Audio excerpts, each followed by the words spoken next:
Hi, and welcome back to the Upzone, where understanding politics is made simple. We are your two hosts. I am Tisha S. Waddell, former City Council representative for the 3rd District in the city of Fayetteville, North Carolina, and Mr. Elmer Floyd, former House representative for the 43rd District in the state of North Carolina. Mr. Floyd, how goes all? You doing better each time, Tisha. I mean, I had about 6 or 7 months with you getting the correct title for me, but It wasn't that bad, I feel Mr. Floyd. I feel a little bit better now, Tisha. It So wasn't thank you that bad. so I far. messed up twice, Mr. Floyd. No, no, no. I went back over tapes, and I said, Lord, would she ever learn?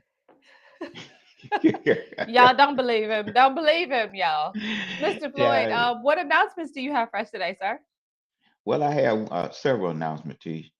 Bill Melvin at the Restore, they're having their National Care. This is National Care Month, and they have a breakfast at Kickback Jack, and that is this coming Saturday from 8 to 10. And Mary Hales, which is my former secretary uh, in the early days of my career, uh, at our church, they're having a Christmas banquet, and Okay. that banquet is going to be, I think it's the 6th of December What church at is that, Mr. Floyd? that's Peace Memorial Church. It's on the corner of Hillsborough Street and Cumberland Street. Okay. And Charles Evans that same day is going to have his kickoff at the VFW at 116 Chance Street. And Teach, now I got to do this real quick for the Move On program. I got a text from my sister, and Okay. she said that she was coming down, on Thanksgiving Day. And I said, For that one corner George, shed. yeah, I said, George, you and a friend of mine in Raleigh, you all do not listen. That's one of the problems with the African American community. I didn't Yeah. say 8 Cornish hen, George. I said 8 Cornish Hey, hen, 8 Cornish hen, and I asked that Cornish hen, do not weigh more than 2 pounds.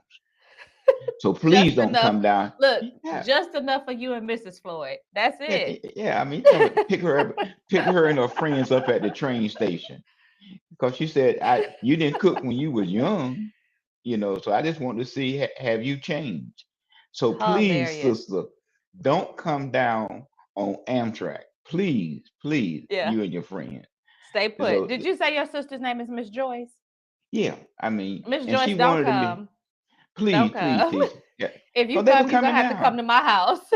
Yeah, they was coming, they was coming down. Talking about me and the gang coming down on the train. What? Hilarious. But anyway, Teach, we have a good program today, so I hope my We do. sister We have a doesn't come. really good show lined up for today, Mr. Floyd. And I think, interestingly enough, some of the things that we're scheduled to talk about, well, we always try to touch on the hot topics, but some of the things that we're talking about are really things that we've been talking about in the background and on this podcast for a very long time.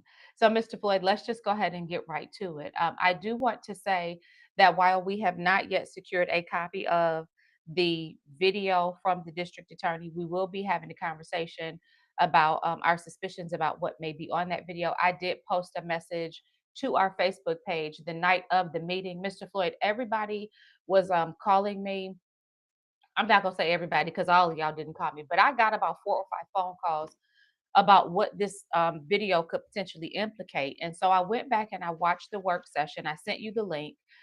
This was the infamous work session that was delayed from the week before, the day before the election, till this Monday. And when I watched it, Mr. Floyd, I actually had, I think, a different take than most people. I think a lot of people thought that Mitch was trying to cover something up. And I'll tell you, I instantly said, this is not a plot to cover up what's on the video.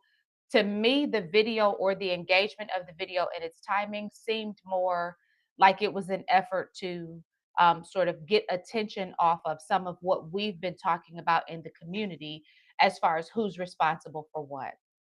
So, what we have now learned, Mr. Floyd, is what in regards to this video. Well, let me I mean, I understand all of the statement that you just made, but Hmm. according to our DA, all of your discussion that you just had, he made it very simple. Nothing was on the video That could that not have been disclosure shown to the shown to the public. public. I mean, so I'm Mhm. just trying to figure out, I mean, So, Mr. Floyd, why do knowing, you think that it seemed like the mayor intimated that the DA would I, have preferred for it to have been shown in closed session? well, Because I first of all, remember, if I recall correctly, I do remember him saying that in the meeting that it was the DA's wishes that it be shown in closed session. So, you who do have we to look believe at here, it. the DA or the mayor? Well, I'm not gonna say whether the mayor or whether uh, Or the the DA? DA, but the DA is not going to discuss cases that or action Pending that, possible yeah, litigation. that is going to have a conversation with you or anyone else, because it's going to jeopardize the investigation of whatever his role and responsibilities are. And I Now, think the DA is probably smart enough to know. I would think he's been a DA for a well, long time, that he would be smart enough to know what he should put in a video and what he should probably not.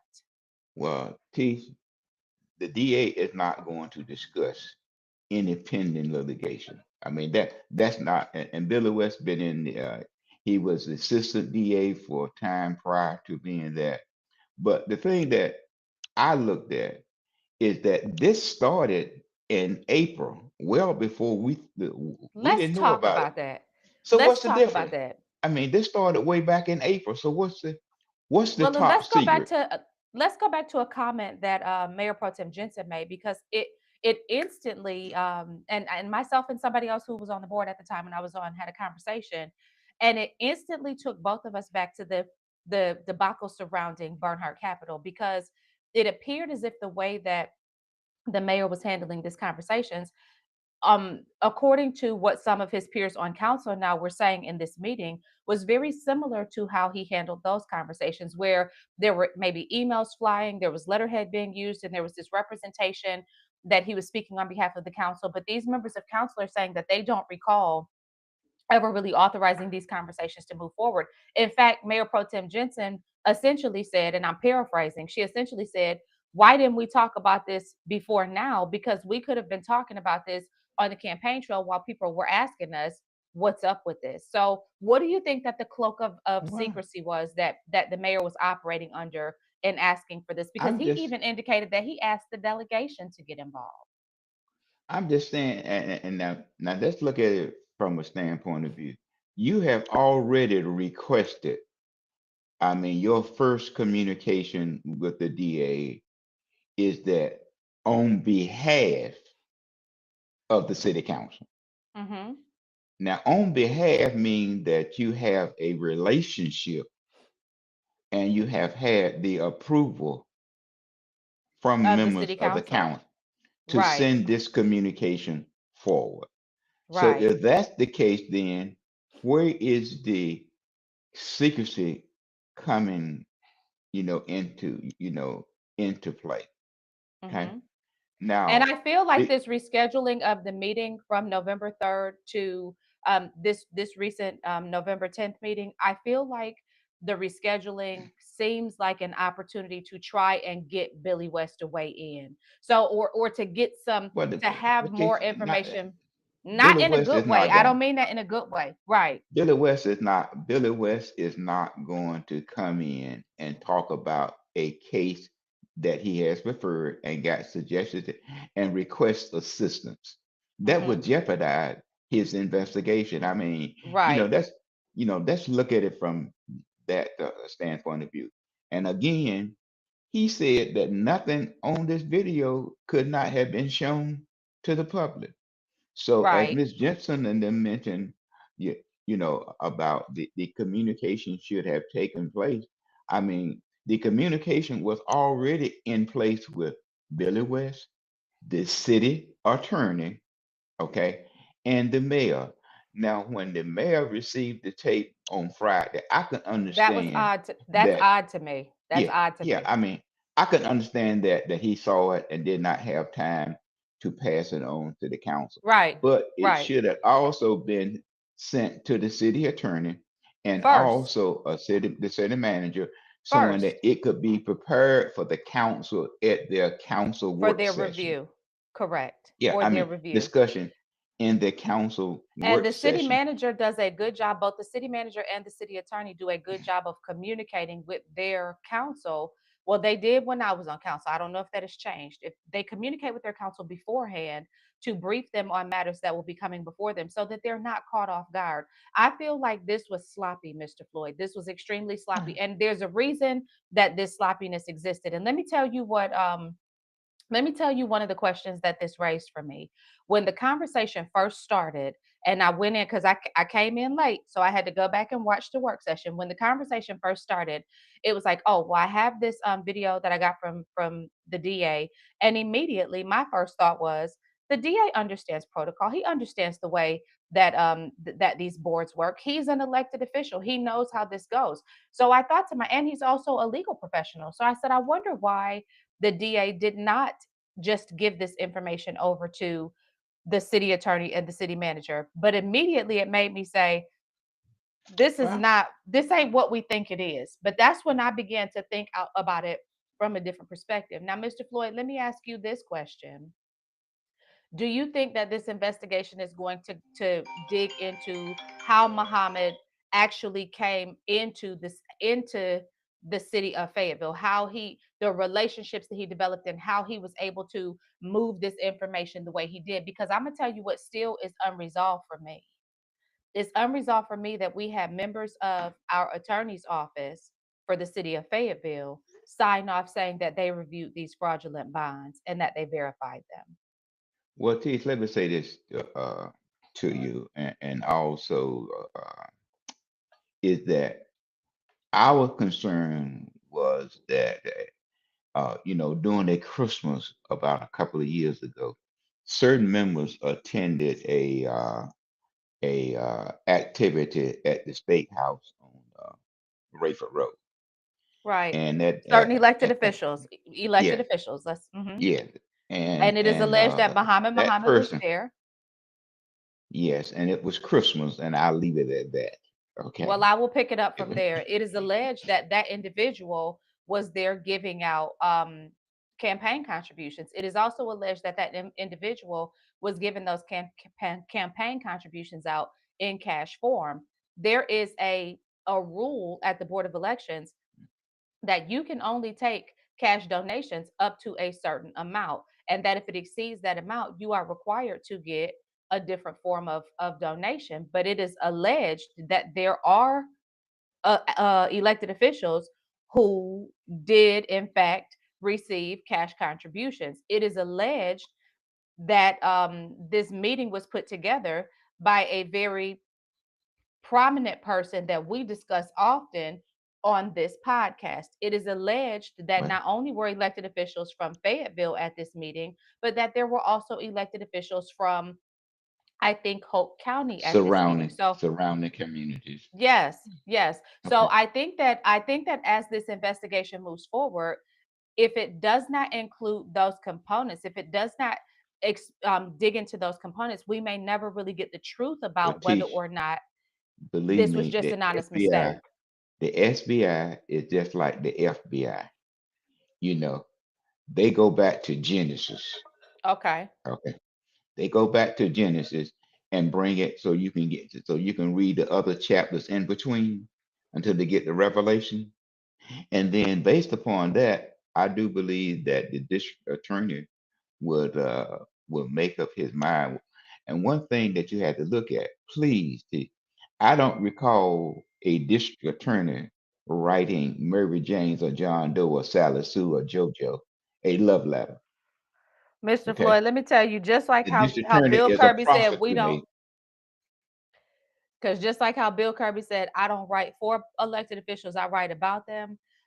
My belief about a person in the position of district attorney is that they don't prosecute for elected officials. They prosecute about you. You understand what I'm saying? Yes, Using that same yes, logic, like they're not working for you; they're working to solidify their case. That's the and job of the these people who are bringing forward charges, if that is what is happening. And it almost seemed like initially when I read through, I put it up on the screen so you guys could go see it for yourself. But the letters and the emails are all listed on City View Today's website. Go check it out for yourself. But here's the thing, Mr. Floyd, that I found interesting. Initially, there seemed to be no interest in pursuing any types of charges. Well, now tell me now, you were saying that you want. You got a private investigator looking for Muhammad. I mean, now you are looking for him. So once you find him, you can't arrest him. I mean, it It's takes also alleged someone. that he's not American, that he's foreign. Yeah. So that So he may not even be in the country. These are the allegations that are sort of swarming where Muhammad is concerned. Have you ever uh, even seen a w- picture of Muhammad, Mr. Floyd? no, no, I haven't. But Me the neither.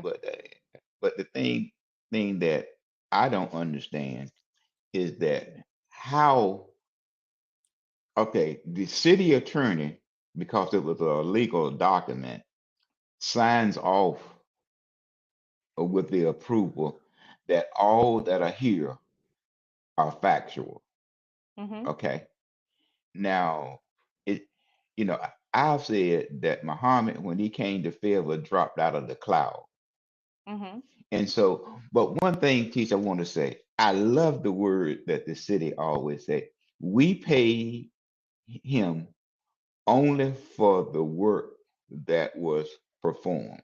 Okay. And Now, bear in mind, we got Darden Jenkins in the community who is staunchly disagreeing with that assertion. He continues to assert that the city of Fayetteville paid way more, that they paid out all of the project. Now, I think that this audit will uncover which is huh, factual, and it will either substantiate what Darden is saying or it will refute what Darden is well, saying. But Well, my question is that we only pay that for the work was performed, but the work was performed was behind schedule as it relates to the target date for opening of these various facilities. So that right. means that you will still have to. So when you get a construction loan, I'm not one of those person. I rely on God's will.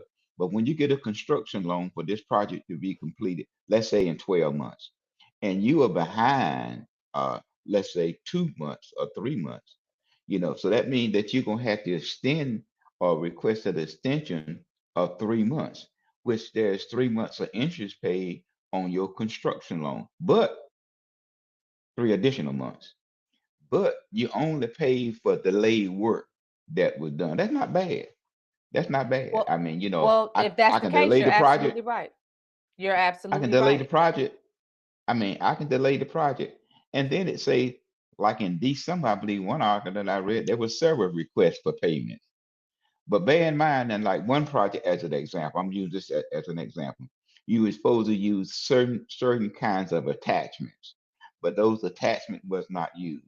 So if those attachments was not used, then you're gonna have to take down what was put up and Now put that those in was that compliance. for the tennis center or was that for the that was for a Smith, different project, wasn't it? Okay, Mavis Smith, okay.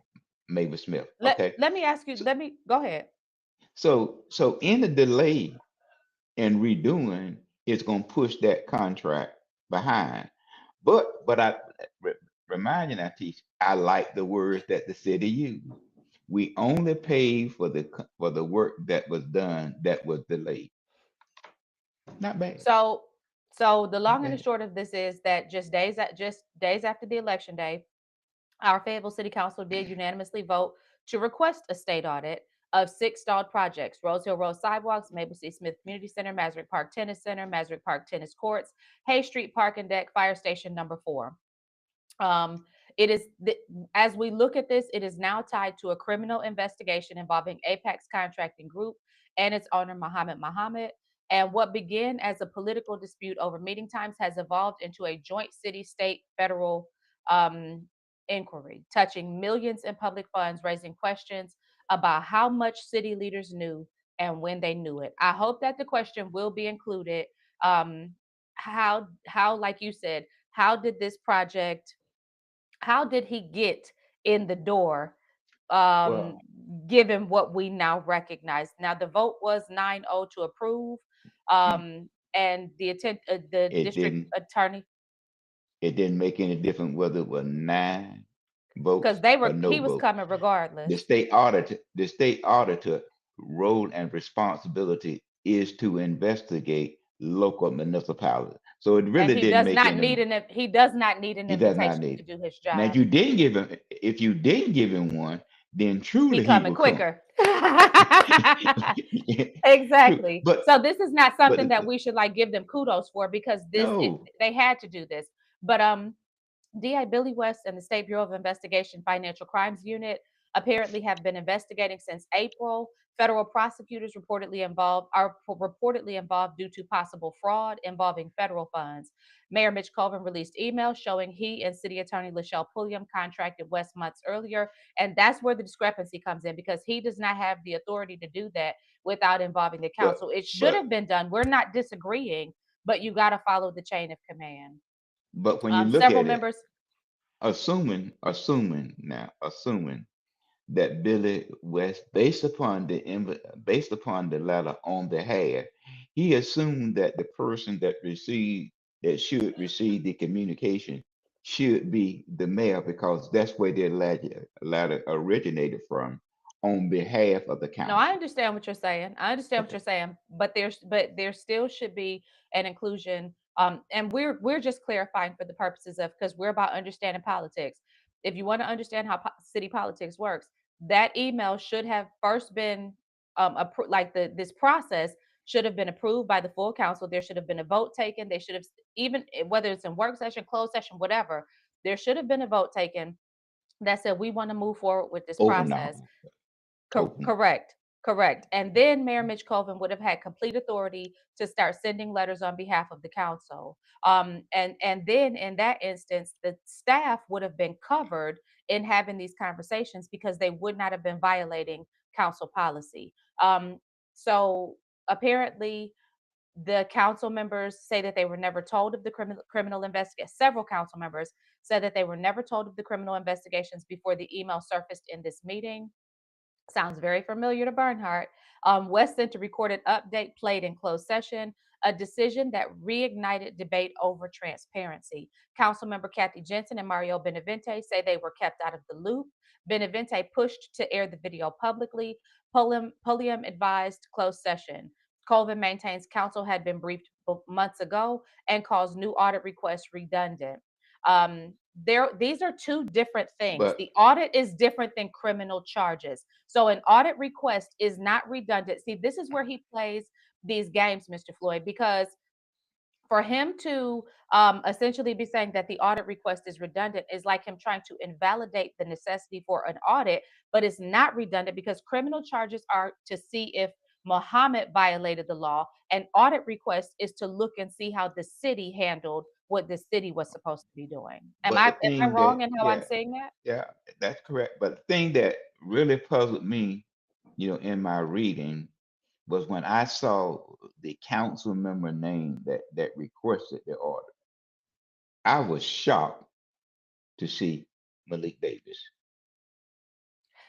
Why were you I shocked? mean, I mean, because his relationship with the mayor. Okay. I would just, I would just, I mean, I think I was, sometimes you can have a relationship with people, but you can also have an interest in keeping yourself out of trouble. So I think, well, I was just uh, surprised. I mean, I yeah. was pleasantly surprised that my council person had the will Yeah. to sign off on this. I was And just I text surprised. my council person and I thanked him. Mario is my council person. I text him and I thanked him, and I let him know the way that he handled himself at Monday's meeting is the reason that I'm going to miss him being on this council. Nonetheless, the investigative timeline is that in April 2025, city attorney requests DA review of the SBI involvement begins. June 2025, city wins a civil lawsuit against Apex Contracting. October 27th, 2025, audit discussion. delayed and closed door dinner meeting. November 6, 2025, council votes unanimously for state audit. Video of DA brief viewed privately. Now we know that there's that ongoingly the SBI awaits financial records analysis. DA expects findings in coming weeks or months. Mr. Floyd, essentially, this let me ask you this question. Should the DA's video have been shown publicly? I just want to know that. The DA said it wasn't anything. I'm just saying the DA expressed that it could have been shown to the public. And now, Okay. and let me So make what this is very his clear. video? So what he said is what he said, right? Yeah. So he is not going to make or show or say anything that's going to be used against his organization as it relates to this pending investigation. He's not going to do that. Billy Mm-hmm. is too keen to do that. He's Mm-hmm. too savvy. He's too smart. Whatever you Mm-hmm. want to say, he is not going to do that. Because That's right. Billy And he know don't that work his for, and role. he does not work for the city council, nor No, does he work for the no. mayor of the city of Fayetteville. So my thing of it is that the council had a work session, and I like Mm-hmm. that they came out and they indicated that they were not going to show the video. I mean, They never but no, you they have never been, said anything else. They never said anything else about it. They just when they came back into the next meeting, they just rolled on like we just didn't have this whole cliffhanger about the DA's video. But that's cool because we now know what's what. but now the council is going to be sworn in, I think, in December, around the first Monday in December. What I believe that's that's the time frame. But what Mm-hmm. understanding politics going into the 26th and 27th council year, be cautious. Look at your council members and see if they're going to be genuine in your communication to Because you. What did Mario say? And I loved it when he said this because if people were paying attention, see, because Mitch kept trying to subvert the policy. He kept trying to go around the policy or even the presentation to the community of what the policy is supposed to look like. And I love that Mario highlighted that this is what you have to look forward to over the next 2 years. I'm still holding out hope for Antonio Jones and for Sean McMahon because Teach, I, teach, yes, sir. teach. I mean, I can already see the 6 votes that Yeah, but that we still is need there. somebody to, we No, still no, need a no. squeaky wheel. We Yeah, I still need a mean, squeaky yes, wheel. yes, you need a streaking wheel, but you're gonna have uh those person that is going to assist to move that. Now, fast forward and coming right back, Yes, I sir. see the county board of commissioner doing the same thing. Trying to build a Is board. trying to build a board. I mean, so this I is can see what we're that. trying to say to the public, because Rumorville in a Braxton meeting that I just left this morning said that the chair wants to run again. So right now the chair is Wants to run again also as chair pushing or is lining up to run a again chair, as a commissioner. the Okay. chair, the Okay. chair. And I can also see Veronica believe that since she is the vice chair, is to become chair. But she has So to focus if on that's the getting case, reelected right now. And because this is a well, reelection cycle for her seat, she's got to be laser focused on getting reelected. And Mr. Floyd, the interesting part about that is Tish, we're already seeing people lining up to challenge her. okay, Tish, but Veronica and Fairclough did not campaign in the last election. And that's what Okay. one of the members said this morning, that if they travel along the same route as it relates to campaigning, in 26, they will not be on the county board of commissioners. Okay. So, but fast forward, that was just a little drop, in there, not moving away from your subject matter about this investigation and audit. But the thing about it, is that I couldn't understand why the North Carolina House delegation had was concerned about these contracts when we have a $2.5 million Martin Luther Tied up King into the grant, Martin Luther King project. grant, and we can't get no heads or tail of how that money is being spent.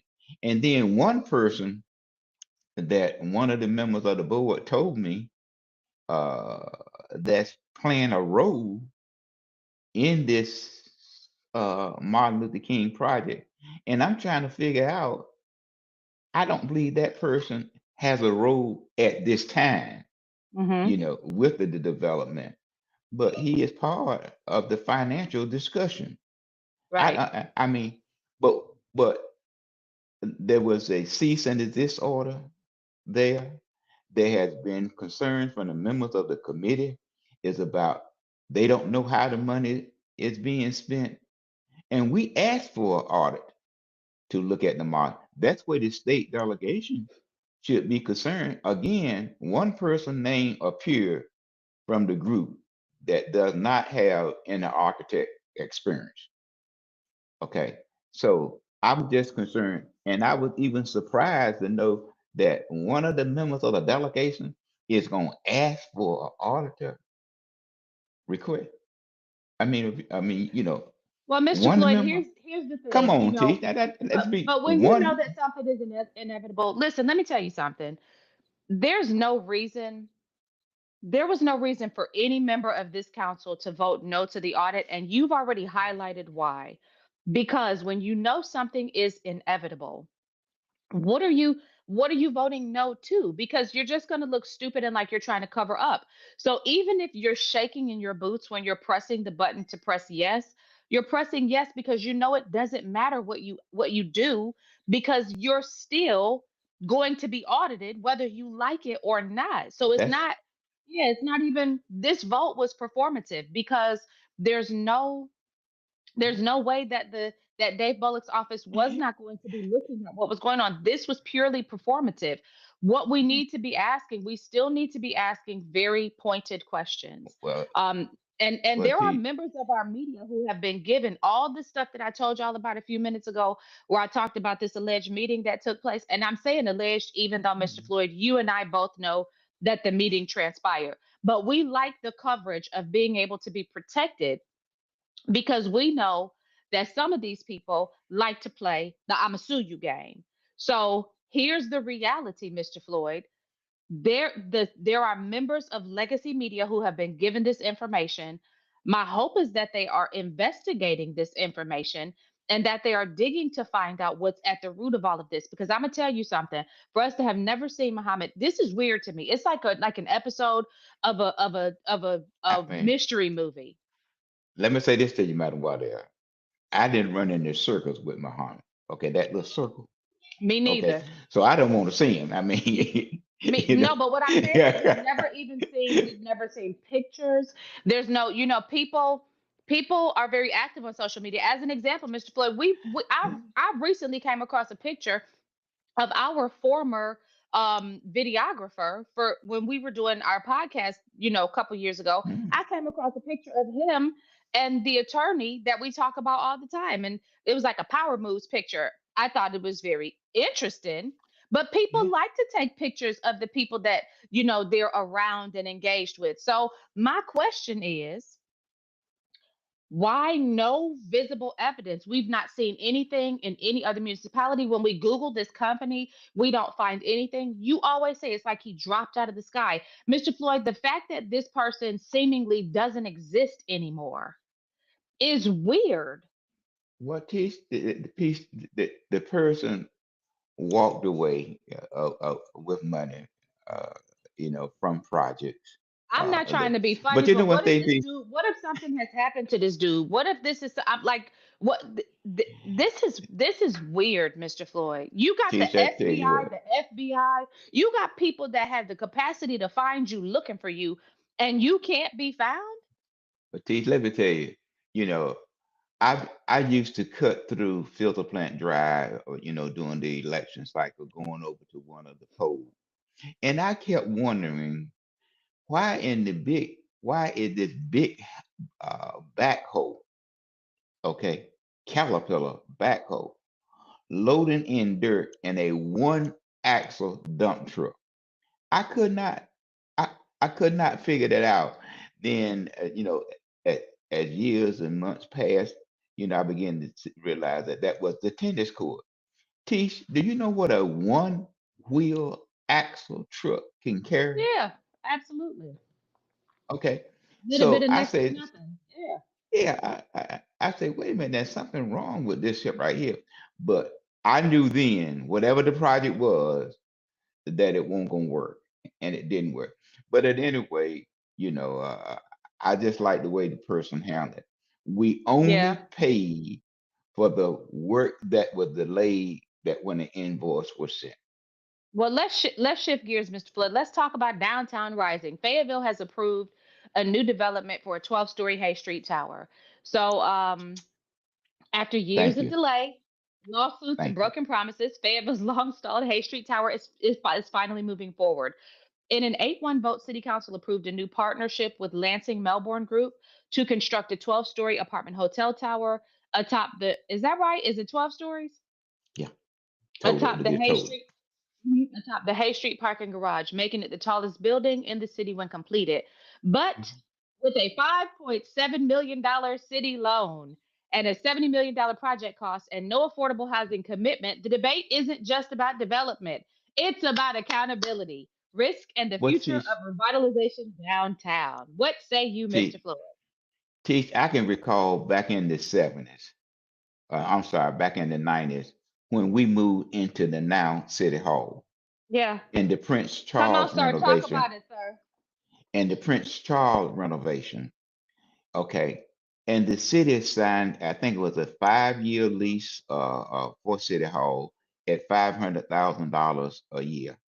The developer in Prince Charles project was about $11 million. So when they went to the bank, teaching little return, they had $7.5 million towards a $11 million project. You know what happened to that project? It failed. Okay. The same thing with the gentleman building the now Prince Charles Hotel, now apartments. The city did the same. And you was on the council then. You all voted for a $17.5 million garage parking deck. I You voted was on the no. council. Yeah, but you was on the council. And they built this parking deck. And the reason why you saw me smile, because I'm no longer gonna be a member of Planet Fitness. We're gonna get some elevators for that Well, but facility. Mr. Floyd, I have a serious problem with I'm I'm tax happy dollars to. being used with no without a public benefit in the way that we've all been asking for. Well, Tish, you It's got great that come on, Tish, you got the parking deck. I mean, the baseball stadium get some of the parking deck because the players and there. The hotel gonna get some. I mean, the the Prince Charles people are going to lease some of the parking spaces because they're there. Then whatever is left, I'm gonna give them to you. well, and Quite that hotel gonna get some too. our understanding is that this group is tied to the original group some kind of way. They are tied to the original group that was supposed to do this all those many years ago and defaulted. So it was an The eight apple one. don't fall too far from the tree. Right. So it was an 8-1 approval. So 8 voted in favor. Councilmember Mario Benavente voted in opposition. The project scope is 124 apartments, 7 stories, and 119 hotel rooms, 5 stories, built atop a 5-story city-owned parking deck for a total of 12 stories. Um, Okay, Tish, that sounds good. Yeah, the That project is a sounds good. part of Project Home Run, the city's downtown redevelopment plan, launched in 2016, which was, I just want to make mention, a part of Vision 2026's overarching principle, their whole total scope of what they wanted to see. Um, this included Seger Stadium, Prince Charles Hotel Rehab, Hay Street Parking Garage. The missing piece is the tower above the garage. The former Tish, develop hold it, Tish. and You know, and the n- elevator. no, Tish. I'm looking at my elevator, but when you can stand out front of a building, okay, and see straight through Oh yeah, the because building. there's no tenants inside of the downtown portion where there the Thank downstairs you. portion. Which, by the way, Mr. Floyd, I'm gonna go ahead and say it now, so that one of y'all who made it, who's still on council, who made it through, can potentially use this idea. That space could be utilized to invigorate entrepreneurship in our community in a very unique way. If you'd like to understand how why I believe that, feel free to reach out to me, and I'd be happy to share with you. It Where would they be gonna park at? Where they gonna well, we park can. at?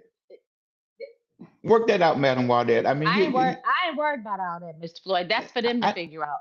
But the former developers, Hay Street but I'm not Development, coming. I Manistee mean, Estates if I can't Development, park, failed to deliver on deadlines, and the city sued them in May of 2024. But they dropped the lawsuit in September 25, but retained the option to refile. And as Mr. Benavente pointed out, the option to refile expires in September of 2026. So he was trying to go ahead and push for that, but the council voted against it. So eventually that is going to expire, according to the conversation that they had in September of 2026.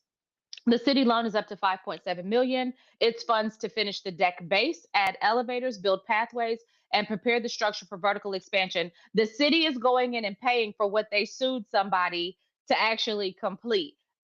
Let me say this again. The city is putting up the money to pay for what this agency was supposed to complete, not the new agency, but the old agency that has ties to the new agency. So they're getting done what they needed done so that they can go ahead and build. Ridiculousness. But whatever though. What council member said? Mayor Mitch Colvin said we've got to give this new developer a fair shake. This could end this chapter in our downtown development. Bobby Burgess was a resident and asked whether affordable housing would be included. You, Mr. Floyd, highlighted that. The developer, Peter Flotz, said we are not affordable housing developers. We generate we generally operate market based. Mario Benavente, the only no vote, said we're putting 5.7 million on the line that could be walked away with, especially since we've shown the citizens that we will not take recourse.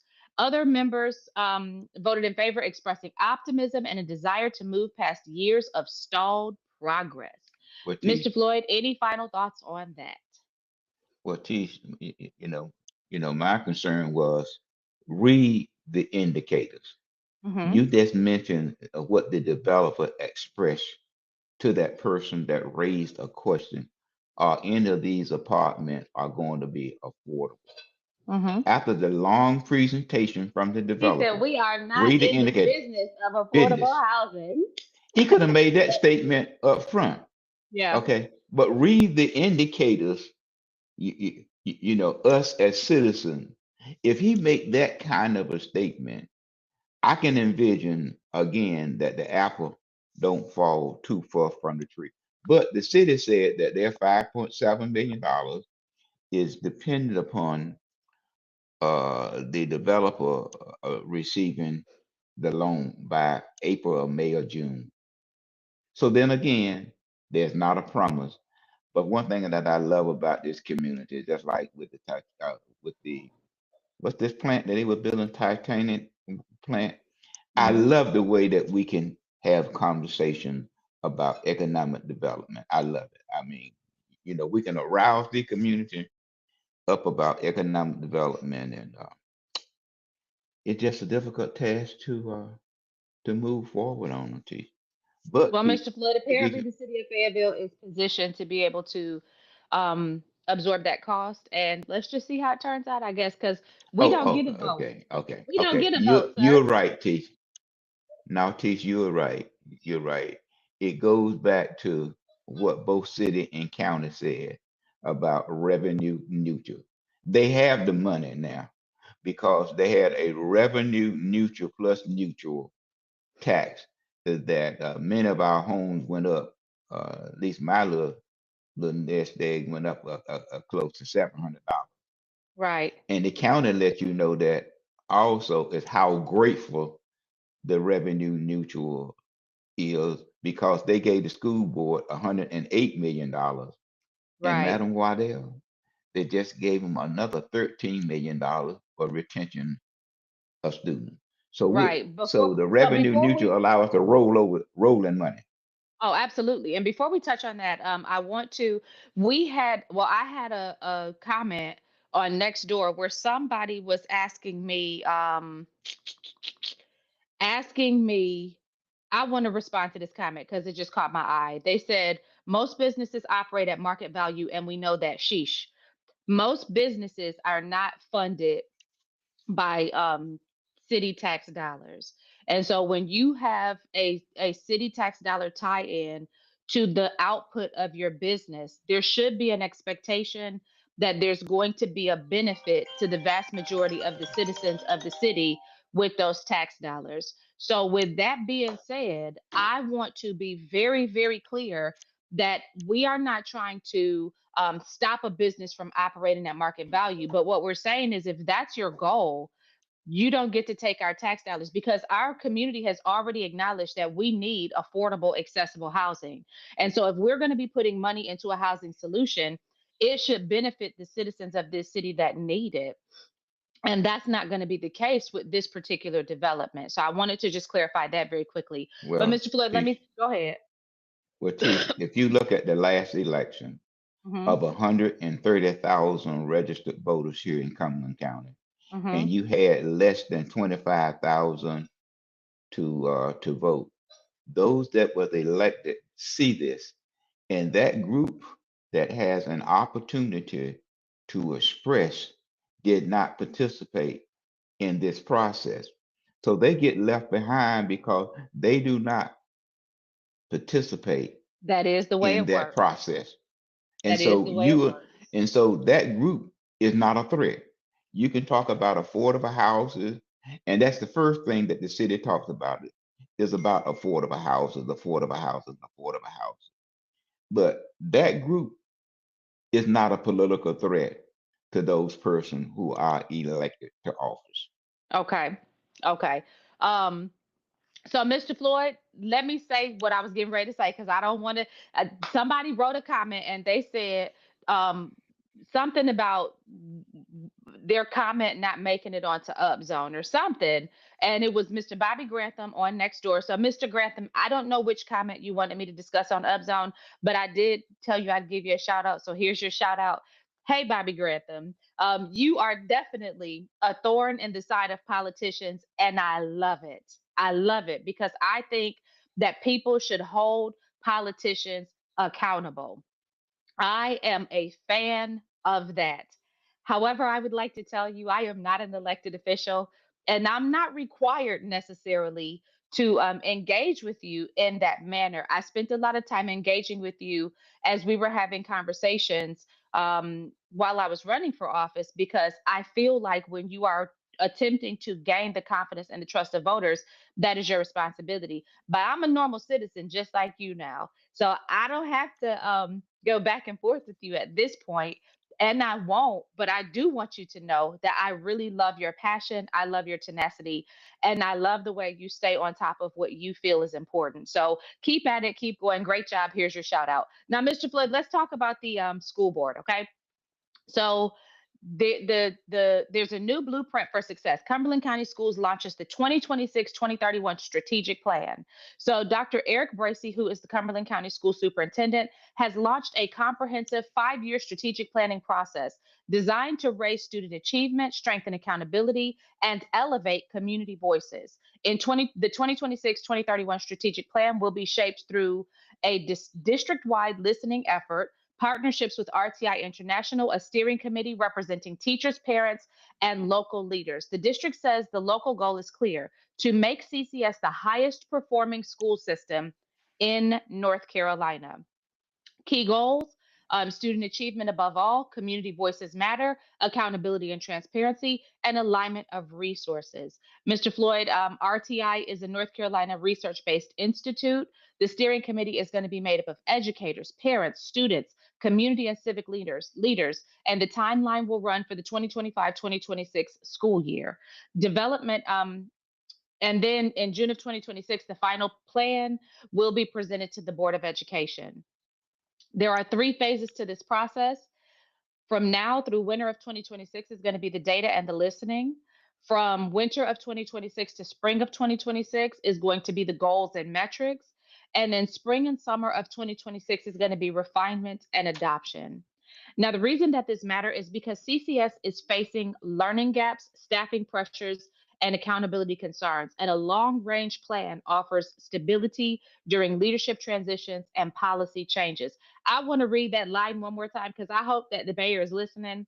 Mayor Colvin, in this 2 years, please help your council to create a long range plan that will offer stability during leadership transitions and policy changes, because that is your responsibility. It's not to stay in your seat for 25 years, it's to set the tone so that when people exit their positions, there's still a plan in motion that protects the good work that's moving forward. Now, Mr. Floyd, you touched on something.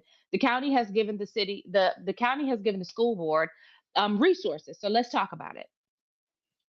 Well, Tish, I mean, what you just expressed was so beautiful. So beautiful, so beautiful, so beautiful in word language. And we still have about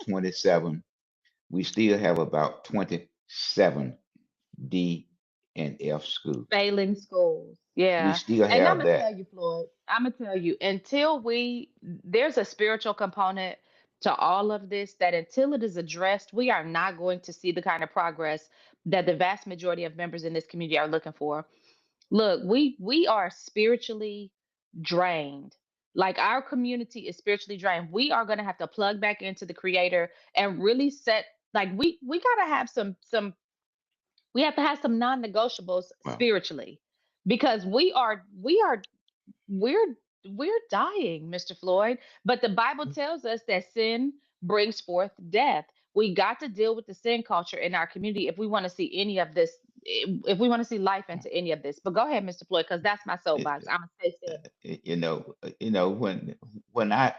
when I read all of this, flower the words, flower the language, and then I look, and then the comments about the members of the Board of Education and what they said about the achievement gap and how to improve it. And they said that the teacher, I'm just summarizing, Mm-hmm. is is teaching, and all of a sudden he go a general, brigadier general, okay, Mm-hmm. a colonel, a lieutenant colonel, a major, a captain, and a lieutenant walks into the room Mm-hmm. and sit down. They said that's evaluating and how to improve the quality of education. Okay, they said that that kind of improvement has an adverse effect on the teacher that is teaching that day. That you have five to Yeah, six of because them are sitting in the you're back of the coming in classroom. looking to see what I'm doing, and it's interrupting the course of the flow. Yeah, I I mean, believe I so believe we overcomplicate a lot of stuff, Mr. Floyd, because these teachers that are in the classroom every day, and I'm gonna say this because I've said it all along. Our teachers teach because they love their profession and they care about these students. If they didn't, they wouldn't do it because they're not making any money. So the but Tish, teachers are teaching because they care about what they're doing. So if you want to know how to fix education, just ask your teachers. but Just Tish, ask them. one thing that most of it is site based ran. If it was ran central based ran, meaning that if I need a math teacher, then I would send you a math teacher because everyone applies at Central Human Resources. Okay. And when that math teacher position come open, I will send you that teacher. And if that teacher don't want to teach at that school, or then that person will not be considered employment. You know, But that's Mr. the Floyd, I problem want to go that you back to have. something you said. Let me go back to something you said when we talked about the Hay Street Development Project. The vast majority of these students who are not doing well and the schools that are underperforming are probably in areas where their parents are not involved in the political process. So they're not selecting their school board, they're Yeah, not selecting their county commissioner. So, do you hold the same premise where that's s- concerned, that if you're not involved? same, same. Okay, see, and here's where I'm at with it. I agree with you that if you're not involved, you're gonna get what you get. But at some point, these elected officials, these elected bodies, have got to do better, and they've got to stop just playing to. They got to stop just playing to their Well, voter base. Well, Teach, let me give you an example, Because the whole and then community come is back. struggling because you're only focusing on what your voter base deems important. But the reality is, you got to have more wisdom than that to understand that you got to look beyond that if you really want to be effective. Teach, one of the crucial issues today, and one was a SNAP program, and the other one And I was feel like they were those just trying to get everybody all 42 worked up. Yeah. 42 million people who are going to be uninsured. Okay. Hmm. And 1.4 of those individuals are in North Carolina. Okay. As a person, Teach, I can fight for you and I enjoy fighting for you, but I need your help. No, I absolutely. need Absolutely. you because I need those you to persons help that me stay in making the these, fight. yeah, yeah, Yeah. those persons that are making those decisions are elected people. Yeah. And Okay. they know how to You get and stay elected. Yeah, you see, that's the thing. And going back, not Bob, it's just like they got us all aroused about voter ID. When Hmm. North Carolina has a population of 110 people, and 1.7 A voter million of population. those, yes, I Hmm. mean, population, driving population there, Right. Okay. driving population is 1.7 million that has a North Carolina driving license out of 10.5 million. Okay. But they got Yeah. us all around up, having us knocking on pine trees and running over stumps when over 2/3 of the people got. But one thing I like, Teach, before you move on, I love how they rile up our community. See, and I that's the love it. bottom line. So that's the bottom line, Mr. Floyd. And I'm really going through a metamorphosis where I'm beginning to understand. And I've been saying this for a long time, but we have got to get back to where we are community based and we are taking care of each other, because it is not the government's responsibility to fix all of these things. And I am inclined to believe that the vast majority of us have abandoned our responsibilities, turning over our authority to the government, and they will never be able to take care of what we need to take care of as efficiently, effectively, or as conscientiously as we the people can. So while we do need a government that will take tax dollars and do some of the things that the government should be doing, everything don't belong to them as their responsibility. And that's one of the reasons why we are struggling so bad, is because we've given a handful of people the responsibility for making our communities better and making them work. And that is dangerous, it is ineffective, and it lacks compassion, because they are not the heartbeat of this community. Mr. Floyd, you are, and I am, and the people who are watching this podcast, we are the heartbeats of these communities. I say again, if you want to fix the educational system, give the authority and the autonomy back to the teachers. Ask them what needs to be done. They are frontline in the classroom every single day. None of us are. None of us are. If we are not a teacher, we are not in this.